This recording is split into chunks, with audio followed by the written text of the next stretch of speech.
Trapped in the concept, falsely accused, was used, and misled. Hey guys, Lucas Creations here, and today I'm going to be showing you how to export video from Blender after you're done editing.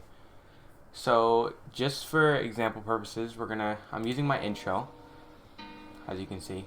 I'm going to say that I just finished editing my video. So I like to click here first, it says 442, you go up into the frame end and start 442, right at the end of your video, switch it to 60 FPS. And now you want to scroll down to TMP file format. I use FFmpeg video. Click on that.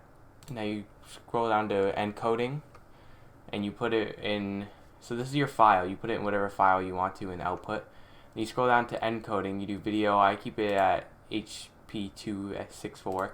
I usually set mine to high quality, and then I do real-time encoding speed. And if it has audio, which mine does, I don't put it on the MP3. It comes out as a wonky file whenever you use Blender.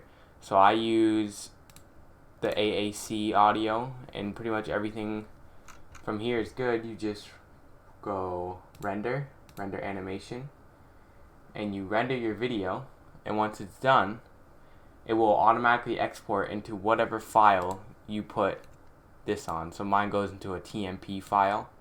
Whatever file you put this on, it will go into.